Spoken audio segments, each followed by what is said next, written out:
So welcome you to today's lecture.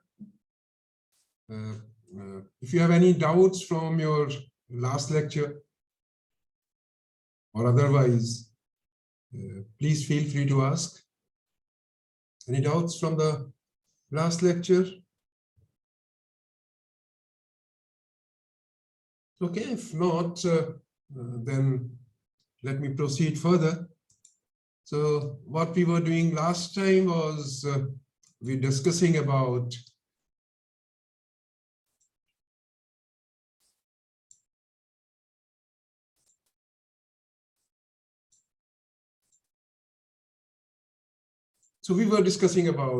the UMVUE estimation. So what we said was, if we consider a square error loss function, then your risk function is same as the variance of estimator. So in case if you are then restricting to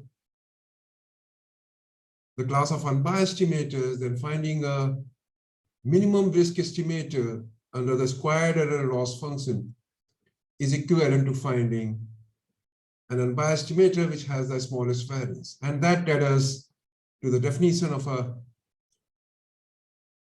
minimum variance unbiased estimator. But before that, we defined what do we mean by a locally minimum variance unbiased estimator. An unbiased estimator that minimizes the risk or the variance at a given point theta naught is called the locally minimum variance unbiased estimator.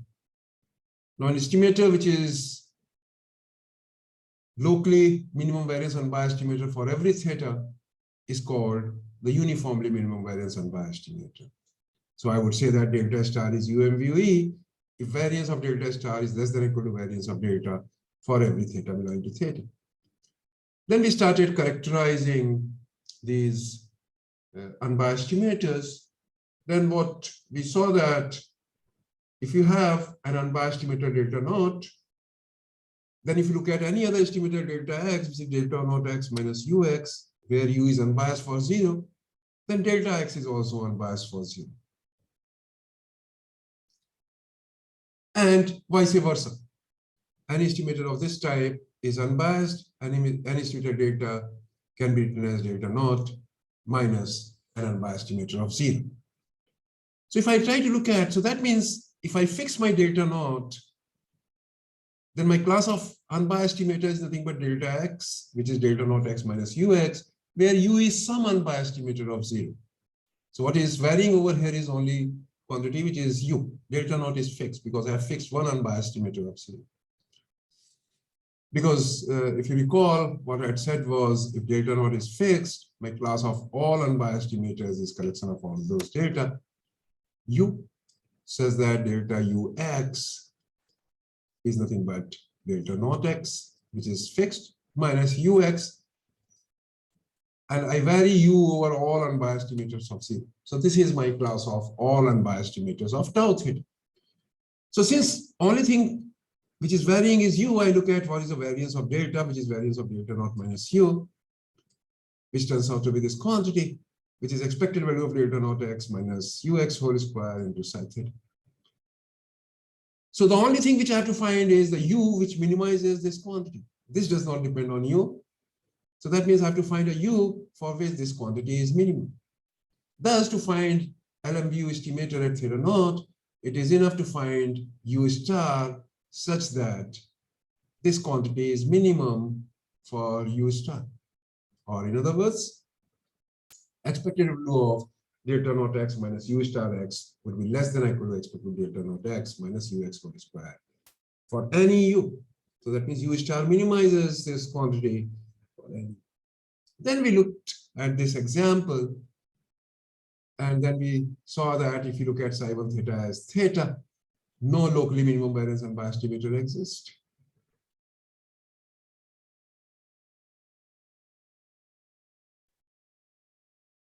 So A star is anyone. We conclude that no UMVUE of psi 1 theta exists because your locally minimum variance unbiased estimator depends on the choice of A star, which depends on theta naught. Then we did second example. If I have to estimate psi 2 theta as 1 minus theta square.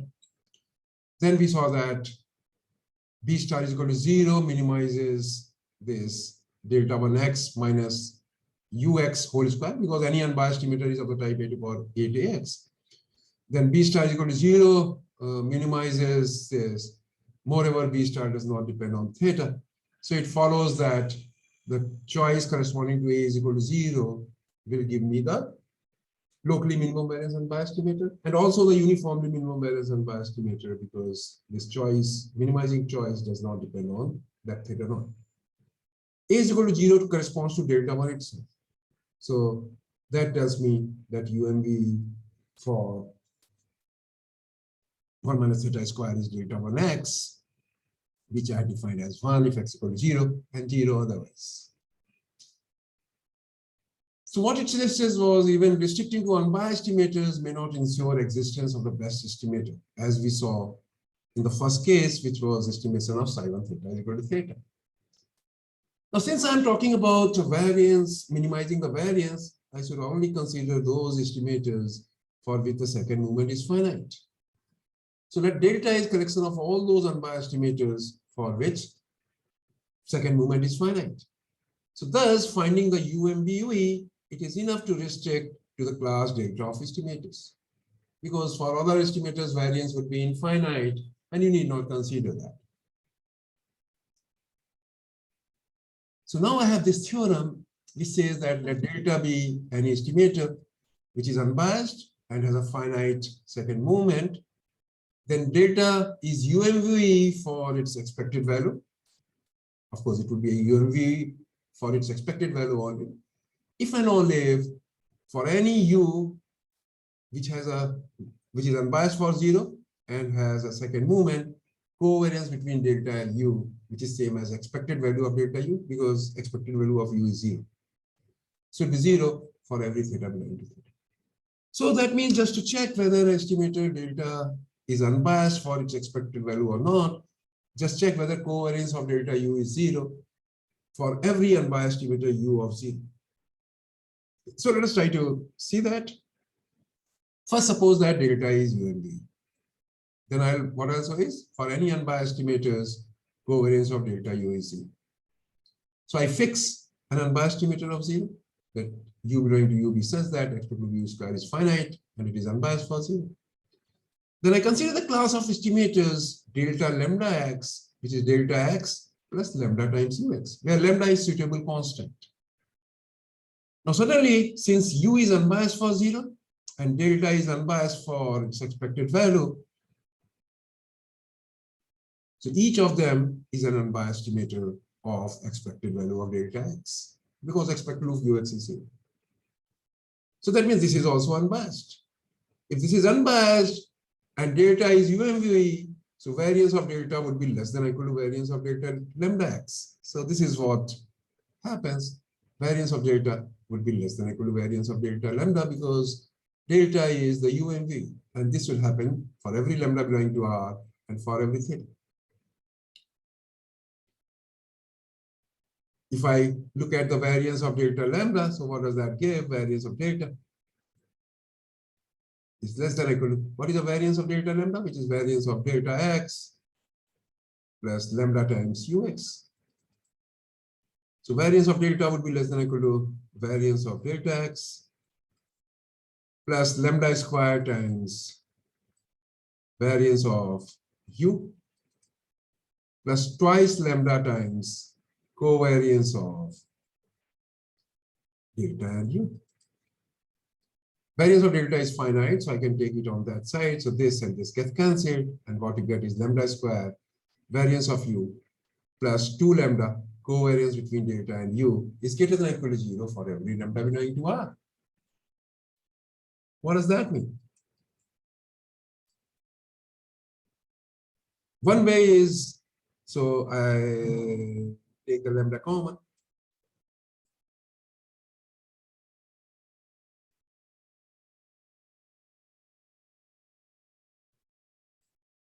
Lambda times variance of u plus lambda I take in common.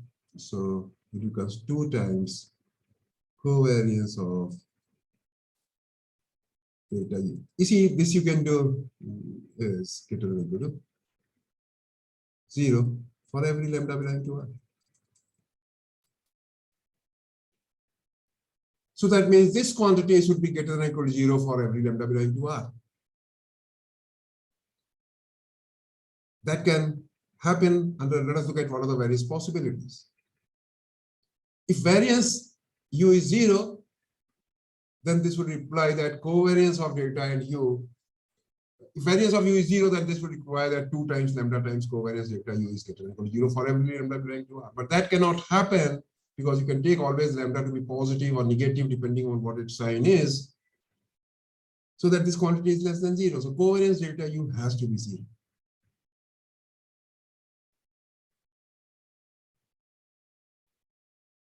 All right, it's just straightforward. This otherwise also you can look at. This is a quadratic equation, so one can look at it from the quadratic equation point of view also. So case first is if variance of U is 0. That means U is, so variance of U is 0. In that case, that means basically U itself is 0, right? Then anyway, this says that 2 lambda covariance of delta U should be greater than or equal to 0 for every lambda belonging to R. Now, if delta U is different from 0, positive, I can choose lambda negative so that it is less than 0. If it is negative, I can choose lambda positive so that this is less than 0. So the only possible choice is covariance of delta U is equal to 0. So in this case, what you get is 2 lambda times covariance of delta U is greater than or equal to 0 for every lambda belonging to R. If covariance this was positive, I can take lambda to be negative so that this gets violated because it holds for every lambda belonging to R. If it is negative, I can choose lambda to be positive so that this is violated. So it can, covariance delta U cannot be negative, cannot be positive, so it has to be 0. Case 2, variance of U is greater than 0. If variance of U is greater than 0, then this quantity is greater than or equal to 0 for every lambda belonging to R, implies that I can take lambda to be different from 0. So that means lambda times variance of U plus 2 times covariance of delta U is greater than 0.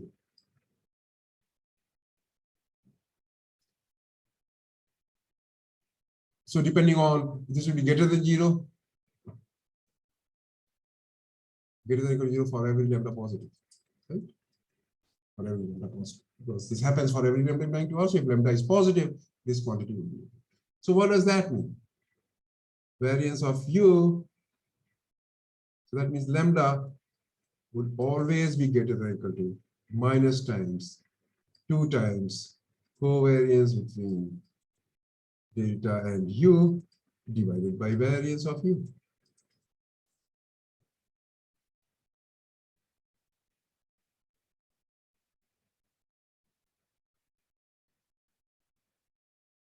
So, so actually what happens in this case is, actually you can, let me just erase it, I can do it in a much better way.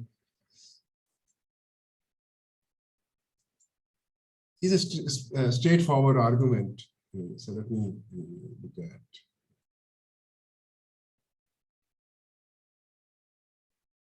So suppose variance is, so I'm saying this is this. So I can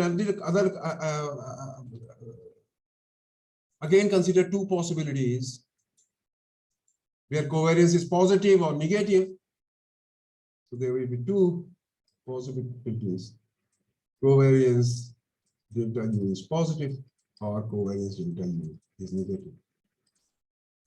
Depending on what covariance is, this inequality will give me, it is positive, that means both of should be less than 0, or both of them should be positive. Both of them will be 0, that means lambda less than 0 and lambda less than minus 2 times covariance of this thing. So lambda should should be less than minimum of 0 and minus 2 times covariance of delta U by variance of U, or both should be the positive. That means lambda is greater than or equal to 0 is maximum of 0 and minus 2 covariance of delta U by variance. So if covariance delta U was positive, then this happens only when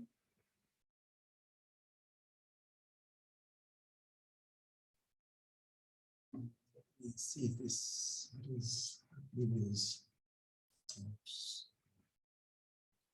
So you see, what is happening is this quadratic equation is, if you look at this quadratic equation in this case,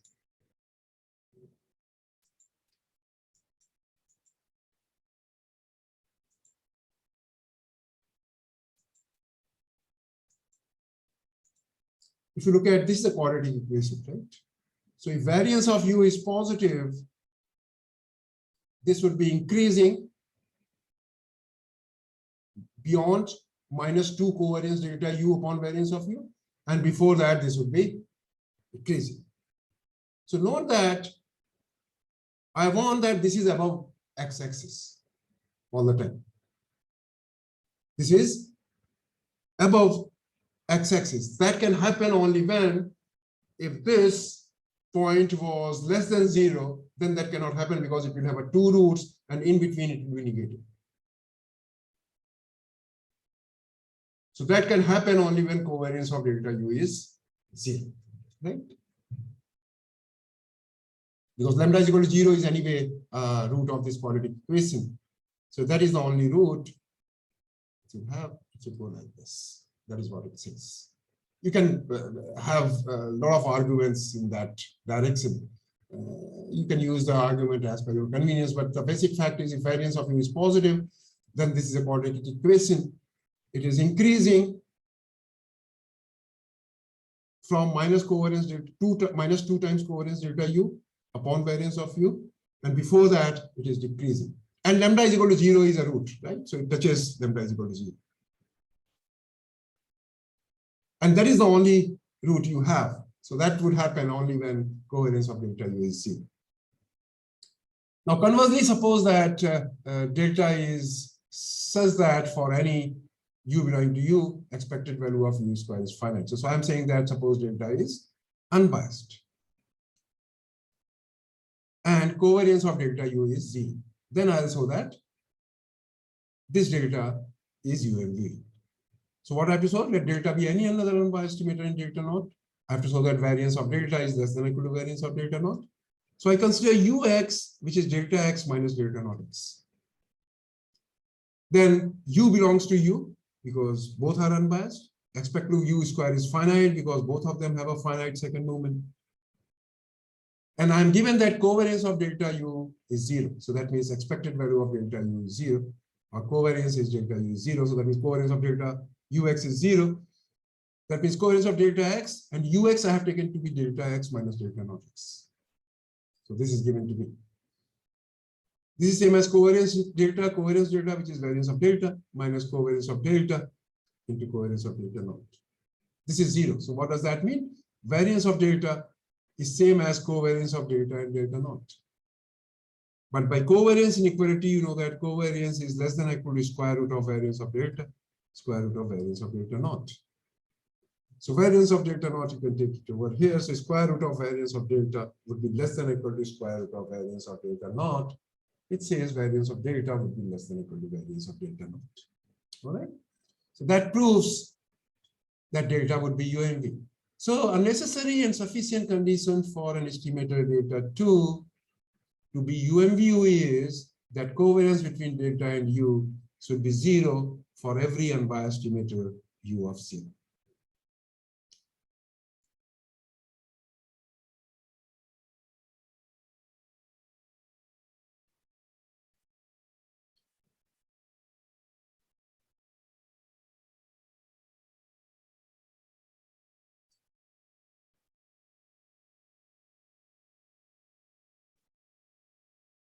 So let us consider again this example. Let x be a random variable with probability mass function as this, which we considered last time. Define the class of all U estimable estimators for which UMVUE exists. So I have to find all those estimators which are UMVUEs for some estimates, tau theta. Now we know that delta is UMVUE for its expected value. If and only if for every U belonging to U, expected value of delta U, which is same as covariance between delta and U, is 0. But if you recall last time, I have characterized any unbiased estimator of 0, and I have seen that in this example, an estimator U is unbiased for 0 if and only if UK is same as A times K for some A belonging to R. And U0 is arbitrary, right? Yeah, UK is same as A times K for K is equal to -1, 0. So unbiased estimator of 0 looks like this. I'm saying now here, delta U should be unbiased. So by the same logic, any unbiased estimator is of the type A times K. So any unbiased estimator delta U of 0 would be type B times K, right? So you would expect that delta K UK would be some B times K, right? What does that give? But UK you already seen is A times K. So that means AK, because UK you already seen is any estimator is of the type A times K for some A, delta K would be same as B times K for some A and B. What does that mean? So if K is different from 0, I can cancel it from both the sides. I get delta K is equal to some constant C for K not equal to 0. K is equal to 0, delta 0 can be anything arbitrary, because delta 0 I do not get anything, so delta 0 could be anything. So what do you get from here? Delta K is same as delta -1, which is what it says. Delta K is same as C. For K is equal to 1 to 3, and delta 0 is anything arbitrary, because this equation that delta K UK should be unbiased for 0 only gives me this condition that delta K UK should be same as BK for every U belonging to U0, U unbiased estimator of 0. But any unbiased estimator of 0 is of the type A times K for some A. So that means AK times delta K should be same as BK for some A and B. I can cancel K both the sides if K is different from 0. So if K is different from 0, then A delta K is same as, A delta K is same as B, or AK is same as B by A, which is same as some constant C or some C. And delta 0, it doesn't say anything, so delta 0 could be anything. And that is what it says. Delta K should be same as delta -1 because it is constant. So that is constant, I can take as delta -1. K is equal to 1 to 3 on, and delta 0 is arbitrary. So that means my estimator would be of the type delta 0 takes value delta B. And if delta -1 is A, then this is this. And my delta K then becomes delta K is same as delta -1, which is A, for K is equal to 1, 2, 3, so on. So any unbiased estimator, any UMV would be of this type, but it would be UMV for its expectation. So let us look at what are the functions for which UMVUE exists. So the possible estimates would be expected value of this delta for varying A and B. So I look at expected value of delta X. K is equal to -1, A times theta. K is equal to 0, B times probability is 1 minus theta square. For K is equal to 1, 2, so on, delta K is A. Probability is 1 minus theta square to the power K. Just look at this probability, which we saw over here. K is equal to 0, 1, 2, and so on is this and this. All right, so I sum it out. It becomes B times 1 minus theta whole square, and then A common of this probability. But sum of theta 1 minus theta square, and this is 1. So A times when I sum this and this, I get 1 minus theta square. So thus, psi theta possesses UMVUE with finite variance if and only if psi theta is same as A plus B minus A theta square. So A plus B minus A into 1 minus theta whole square. This you can keep as C, because if any A and B will give me a UMV.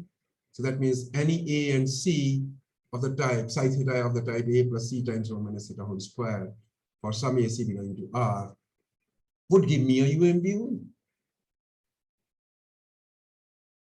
So note that I cannot get a UMV for theta from here. That is very trivial, because theta I cannot get, because I can get only powers of 1 minus theta square.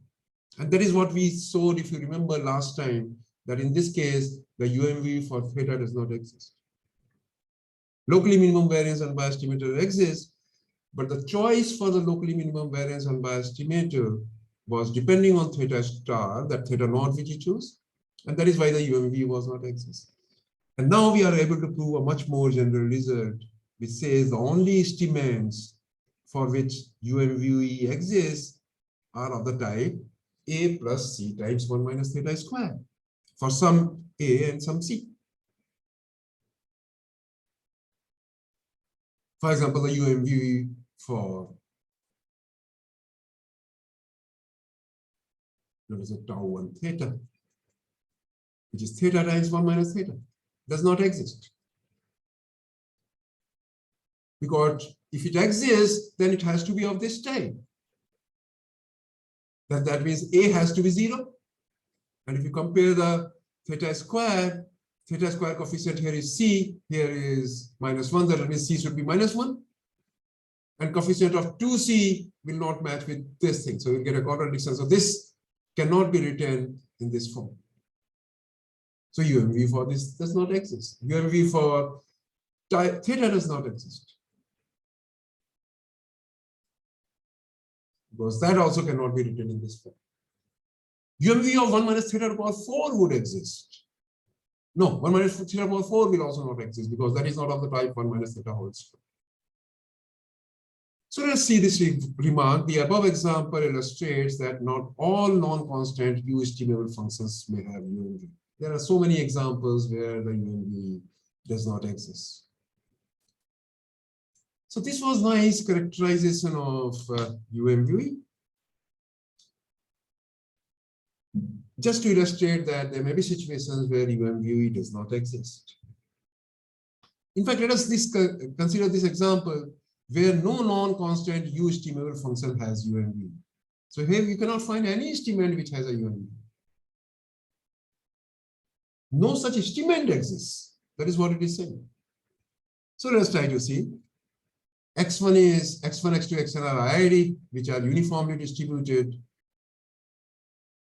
at the points theta minus 1, theta and theta plus 1, so discrete distribution. My parameter space is 0, plus minus 1, plus minus 2, and so on. So that means it is a set of all integers. So that no non-constant estimator has UMV, or no non-constant estimator is UMV. So let us consider first. So just to characterize UMVs, I'll need a characterization of unbiased estimators of 0. So first, let us consider the case n is equal to 1. U would be unbiased for 0 if and only if expected value of U of x1 is equal to 0, which is equivalent to saying that x1 takes value theta minus 1, theta and theta plus 1, each with probability 1 by 3. So U theta minus 1 by 3, each of them with probability 3, so 1 by 3 of this is 0. That means U of theta minus 1, theta plus 1 is 0 for every integer theta. But you know that if theta is integer, then theta plus 1 is also an integer. So I would put the value of theta plus 1 over here. So U theta plus 1, and U theta plus 2 is 0 for every theta belonging to I. Whatever integer may be, theta may be integer. When I do this, I can subtract. So U theta and U theta plus 1 gets cancelled. So the U theta minus 1 minus U theta plus 2 is 0. So that means U theta minus 1 should be same as U theta plus 2. And u theta plus 1 plus u theta plus 2 would be 0 for every theta belonging to I. Now this is equivalent to saying that I can put theta as theta plus 1. So that means theta is same as u of theta would be same as u of theta plus 3 for every integer theta. Because I can, if theta is an integer, theta plus 1 is also an integer. And then u theta plus 1 plus u theta plus 2 is 0 for every integer theta. So thus, an unbiased estimator, u is an unbiased estimator if and only if I can take u0 to be A, u1 to be B, u0 is 1, u1 as B, then u2 would be minus of A plus B because u0 plus u1 plus u2 should be 0. And then all other u theta I can get as u theta of u theta minus 3. For example, u of minus 1 would be same as u1 minus 3, which is B. So it is a periodic kind of a thing. So u of minus 1 would be 3, u of minus 3 would be A, u of minus 2 would be minus A plus B, and so on. So this is what it says. Unbiased estimators of 0 are of type u0 is A, u1 is B, u2 is minus A plus B, and u theta is same as u of theta plus 3 for every theta belonging to theta, for some A and B belonging to R. So just two constants characterize all unbiased estimator of 0. Now I know that delta is UMVUE for its expected value if and only if the covariance between delta and u, which is expected value of delta into ux1, is 0.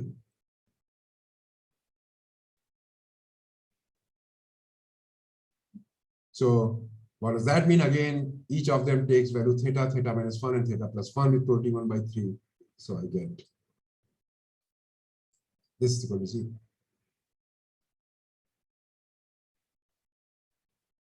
I put theta is equal to theta plus 1. So I get here u theta, delta u theta plus 1, u theta plus 1, delta theta plus 2, u theta plus 2 is 0. The way we did it for the unbiased estimator of 0. So what does that mean? That means I start with u0. So theta is equal to 0 gives me u0, A times delta 0, plus B times delta 1, minus A plus B times delta plus 2 is equal to 0. Okay? Because I just put theta is equal to 0. Theta is equal to 0, theta is equal to 1, theta is equal to 2. Theta is equal to 2 is minus A plus B. U of 2 is minus A plus B. U of 1 is B. And u0 is A. So this is equal to this for some A B belonging to R. So what does that mean? A times delta 0 minus delta 2 plus B times delta 1 minus delta 2 is equal to 0 for some A B belonging to R. So this should happen. In fact, for every A and B belonging to R, because any unbiased estimator, it should happen for any unbiased estimator U. That means for any A and B, because A and B determine unbiased estimator of 0. So if this is 0 for every B belonging to R, then that means coefficients of A and B have to be 0. So that means delta 0 is same as delta 2, and delta 1 is same as delta 2. And that means delta 0 is same as delta 1 is same as delta 2. We also have, because for any unbiased estimator of 0, we had seen that u theta is same as u theta plus 3. So that means delta theta u theta should be same as delta theta plus 3 and u theta plus 3. That means delta 0 u0 should be same as delta 3 u3. That means A times delta 0 should be same as A times delta 3 for every A belonging to R. So delta 0 should also be same as delta 3. So you said delta 0, delta 1, delta 2, and delta 3 should also be same. Now by induction, because delta 3 is same as delta of 3 plus 3, this means that delta should be constant. So that means again, so no non-constant estimate has the UMVUE in this case. Very nice example. Now we do one of the very famous theorem which you did at your bachelor's level. which is called the Lehman-Scheffe theorem, and which tells you how to find UMVUE when the complete sufficient statistic exists. So let's do this theorem. So let psi theta be an U estimable function, and let Tx be a complete sufficient statistic for P. Then psi theta has one and only one unbiased estimator that is a function of Tx. That would follow from the completeness of T, which is also the UMVUE of psi theta. Since psi theta is U estimable, there exists an unbiased estimator such that expected value of delta x is same as psi theta. So let delta naught be an unbiased estimator of psi theta. So I have to, given any unbiased estimator, I have to find one estimator. So given any unbiased estimator delta naught, I define a new estimator, eta t, which is expected value of delta naught x, given t is equal to t. Now, since t is sufficient, conditional distribution of x given t does not depend on theta. So this expectation does not depend on theta. So it is a proper estimator. So my eta t is a proper estimator. I look at expected value of eta t, which is expected value of delta naught x given t. Expectation of a conditional expectation is same as expectation, so which is same as expected value of delta naught x. But delta naught x I have taken to be an unbiased, so this is same as psi theta.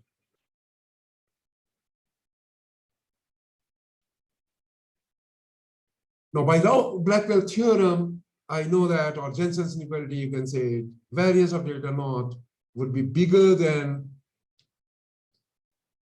expected value of eta t minus psi theta whole square, unless delta naught x is same as eta t with probability 1. So what does the above says? That if I look at any delta naught, I can construct an estimator t, which depends on the complete sufficient statistic, and which has a smaller variance than the given estimator. This is the variance of eta t.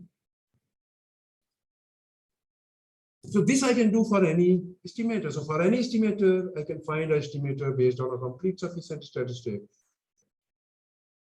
which is better than this. So that means I just consider only those unbiased estimators which are function of complete sufficient statistic. But incidentally, there is only one estimator which is unbiased and is a function of a complete sufficient statistic, as the following argument show.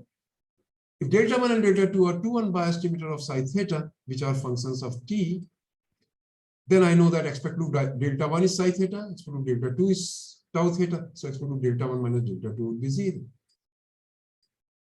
But t is complete, so this would mean that delta 1 is same as delta 2 with probability 1. So the summary of this whole proof is that if you are given any unbiased estimator, I can find an estimator based on t, which is better than this. But an estimator of t, an estimator which is unbiased and also depends on t, is unique. So that means all the time you'll get the same estimator, which improves upon any given unbiased estimator. And that proves that if your t is complete sufficient, then delta t would be UMVUE for its expected value. The above theorem deals with square error loss function. However, the Rao-Blackwell theorem applies to any convex loss function. And therefore, the above result holds for, in fact, any convex loss function. You see, we were talking about uniformly minimum variance unbiased estimator because I was interested in minimizing the variance, which is same as the risk if your loss function is square error. But if you have a general loss function, then also the same estimator minimizes the risk. There's nothing very special about that square error except for the fact that it is a convex function. Because Rao-Blackwell theorem only uses the Jensen's inequality. So that means the above theorem, in fact, holds for any convex function. So that is what the next theorem says. suppose that the loss function L theta D is a strictly convex function of D. So for example, mod of D minus theta whole square, D minus mod of T minus theta whole power P. Suppose L theta D is strictly convex function of D for every theta belonging to theta. Let Tx be a complete sufficient statistic for P. Then for any U estimable function psi theta, there exists a uniformly minimum risk. So here I call it a not uniformly minimum variance. I was calling minimum variance because their risk was square error. And the square error risk was same as variance for unbiased estimators. That is why we were calling UMVUE. But if I have a general risk function, I can call it a uniformly minimum risk unbiased estimator based on Tx. That uniformly minimizes the risk. In particular, this estimator is UMVUE if you take the square error. The UMVUE of 1 is the unique unbiased estimator, which is a function of T. And it is a unique UMRUE provided the risk is finite. So what this theorem suggests is, in fact, all those UMVUEs are in fact UMRE. Lehman-Scheffe theorem, basically what it says in that cell is that Lehman-Scheffe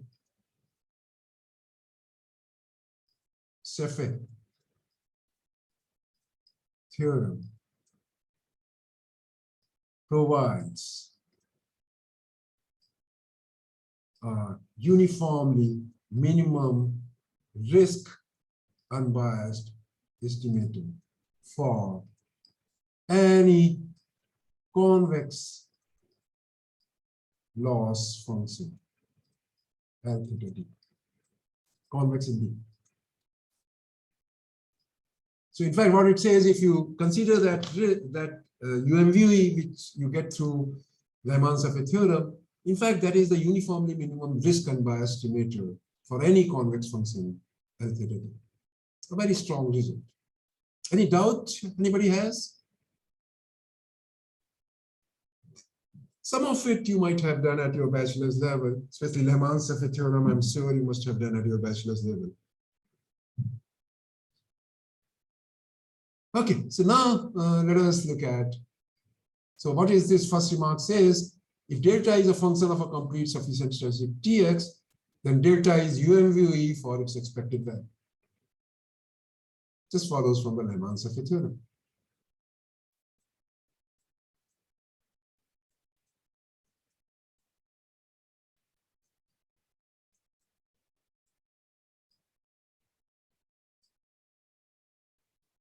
So note that if your estimated delta is unbiased, then delta plus U is also unbiased, if U is unbiased for U. So note that the estimator which is uniformly 0 is an unbiased estimator of 0. And thus the class of all unbiased estimator of 0 is non-empty. Note that if U is an unbiased estimator of 0, and if you add it to any unbiased estimator of tau theta, you only add a noise. So if delta belongs to D0, that means delta is unbiased for D0. Then delta plus U also belongs to D0 for every U belonging to U. So that means to any unbiased estimator of delta, you can add a noise, and still the estimator would be D0. And that's not a very good thing. If you're able to add a noise to an estimator and you still say that that estimator is desirable, that is something which is unwanted. So I should look for an estimator where you are not in a position to add this noise. So UMVUE should be such that I am not able to add a noise to it. Or in other words, if there is any noise, then delta and U would be independent. You will not have any information about it. And that is what it says. So it makes sense to estimate 0 by 0 and not with random noise, because delta plus 0.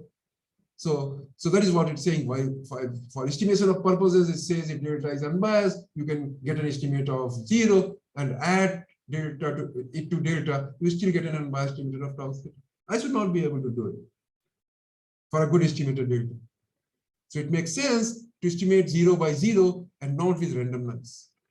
Therefore, if an estimator could be improved by adding random noise to it, the estimator is probably defective. And this justifies the condition that covariance of delta U is 0 for UMVUE. So for UMVUE, such a U, if exists, will be totally unrelated to delta.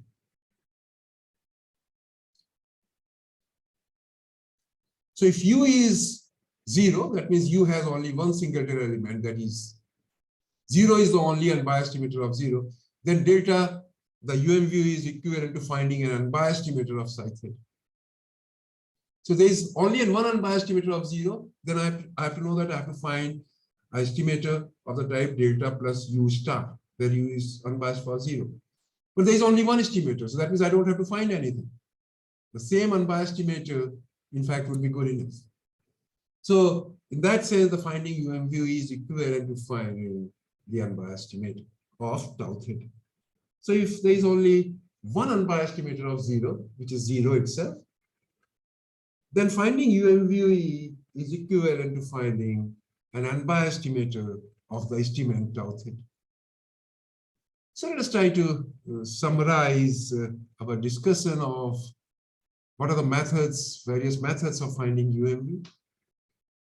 The first method is the Lehman-Scheffe theorem.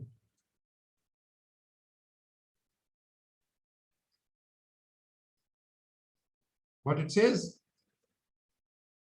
that try to find an unbiased estimator of tau theta or psi theta based on a complete sufficient statistic. So this is what it says. If Tx is a complete sufficient statistic, then the UMV of any U estimable function psi theta is uniquely determined by the set of equations this. So solve this set of equations to get the UMV. Note that here T is complete sufficient. Sometimes you may be able to solve these set of equations because it is for every theta belonging to theta. Sometimes it may not be so straightforward, then you have to go for some other technique. The other technique is basically the Rao-Blackwell. We call it a Rao-Blackwell. It says if delta x is an unbiased estimator of psi theta, I can get an estimator, unbiased estimator based on a sufficient stats, complete sufficient statistic T by considering eta T as expected value of delta x given T. Then I know that by the Lehman-Scheffe theorem, by the proof of the Lehman-Scheffe theorem, that such an estimator is the UMV of psi theta. In fact, it will be a unique UMV. So in situations where complete sufficient statistic exists, there are two ways you can find the UMV. One is through solving the set of equations in search of an estimator which is unbiased and a function of a complete sufficient statistic T. The second approach is through Rao-Blackwellization. That means you search for an unbiased estimator, condition it with respect to T, and take expected value. Such an estimator would also be UMV. So what we'll do in the next lecture is we'll consider a couple of examples where I'll show how to find UMVUE. So the time for today's lecture is almost over. I have just 1 minute left.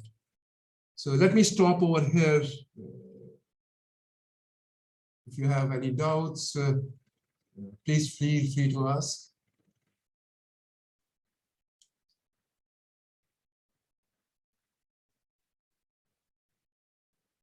Those of you who have any doubts may stay back. Others may leave.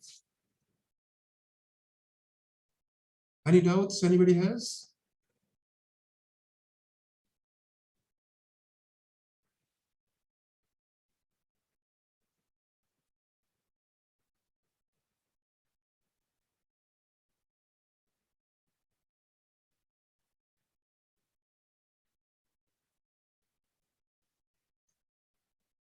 Any doubts from any one of you? Sagar, Rosan, Somita?